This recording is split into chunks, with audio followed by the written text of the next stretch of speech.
Jason Vuic, what attracted you to the Yugo? Well, it wasn't really a dream of mine as a youth to write a book on the Yugo car, to be the guy who wrote a book on the Yugo.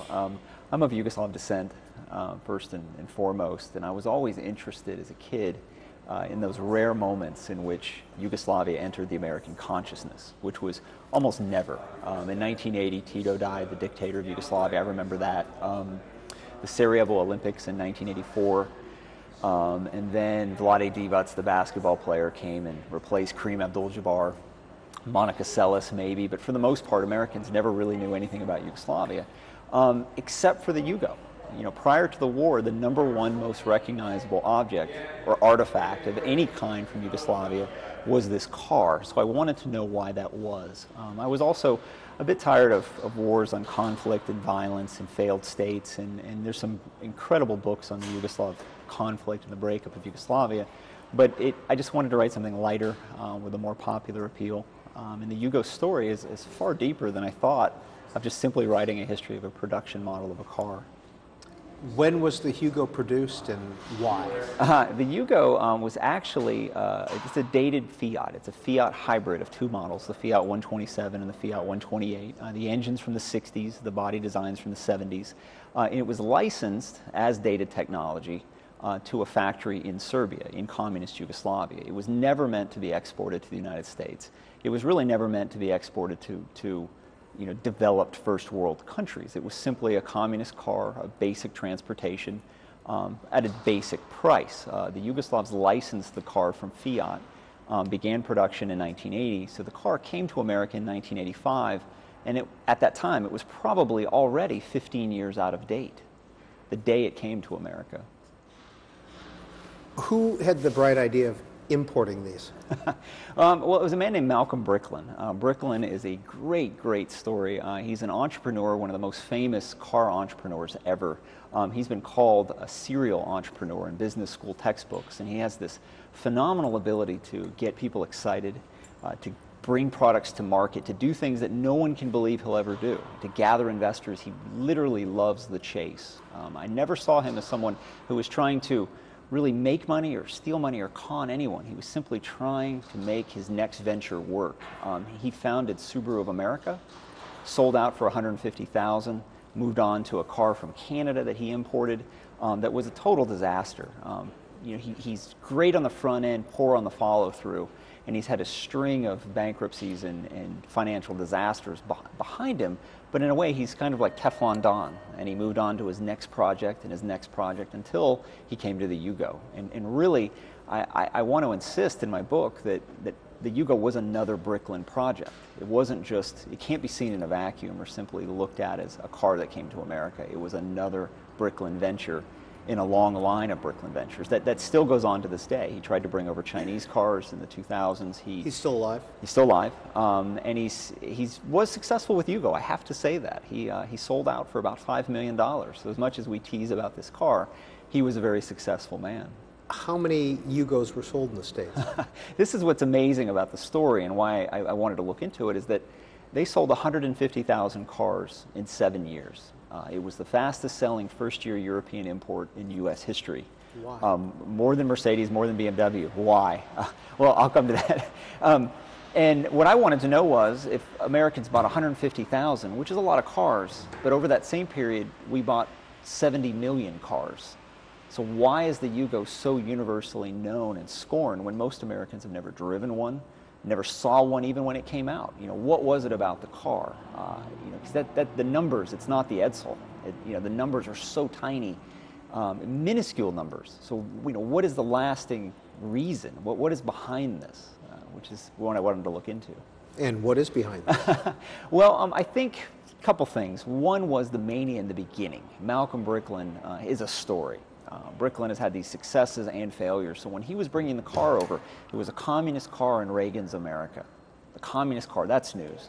It was a $3,990 car when the cheapest new subcompact car was $5,000, the average was $9,000, so that's news already.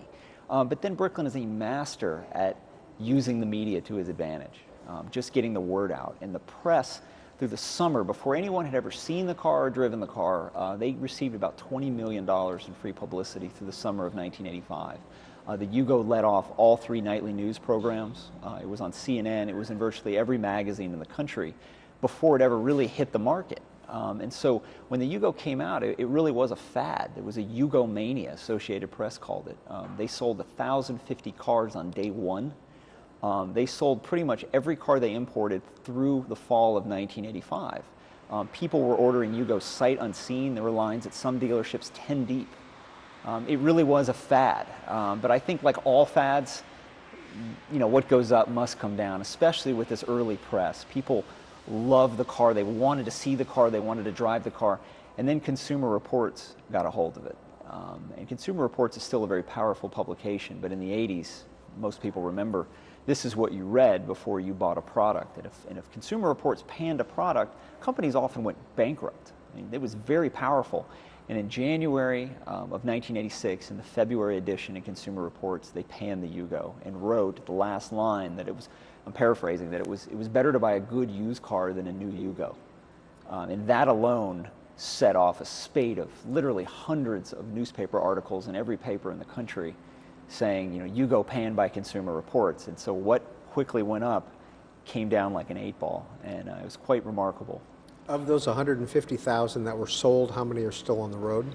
I estimated in my book there were 1,000, but I've had to revise that to about 200. We've been on some programs where we had Yugos, where I'd sit in a Yugo or talk to people while next to a Yugo, and we've searched high and low for cars and could hardly find any.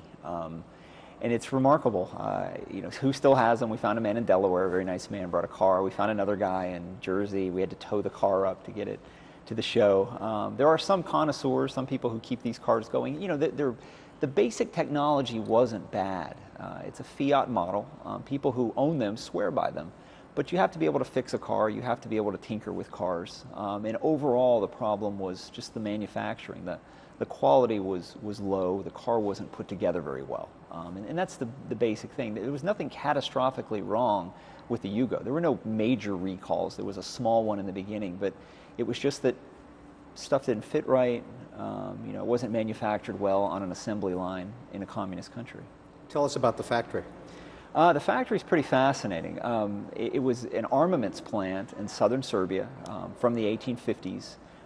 Very old, very dated technology, very crowded, poor lighting.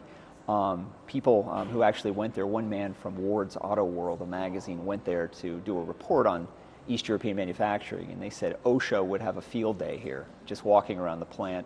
And someone said it was a Diego Rivera mural writ live, and it was just literally, it was teeming with workers who worked hard, and they were earning their paycheck, but they'd smoke on the assembly line. Quality control was poor. The floors were dirty, so you would step on the dirty floor and then step into the car.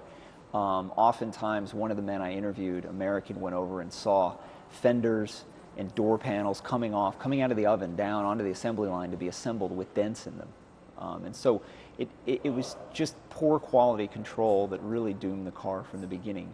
And the factory itself was actually bombed by NATO in 1999. Zastava, the company, was making armaments, small arms, nothing really that big a deal, but NATO chose it as a target and punched 2 giant holes through the ceiling. So NATO bombed Yugo. Does the factory still exist in any form? Oh, yes, and it's been purchased by Fiat, who's trying to really help, and I really hope it works. Fiat's trying to have a production facility for Southeastern and Eastern Europe in Serbia. And this isn't any kind of knock on the workers. It was just the system that was in place. And Fiat is transforming the factory today. And a lot of East European manufacturers, which were terrible in the Cold War, are quite good today. Dacia in Romania, Skoda in Czech Republic, they're outstanding. So I'm really pulling for people who've suffered a lot through the sanctions, through the wars, through just a huge downturn. And I'm really hoping Fiat makes it there. Did Yugoslavia of the 1980s have a car manufacturing background at all?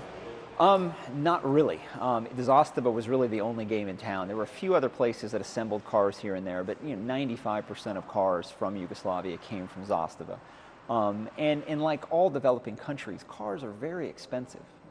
Think of El Salvador. Where do you get your cars? You import them, and then what do you pay with? hard currency that you don't have. So cars are, I don't know how much more expensive, but it's a very difficult problem for developing countries, especially communist countries. So they imported the technology, but you can't afford, a new Ford Fairlane. You're going to have to go and get dated technology.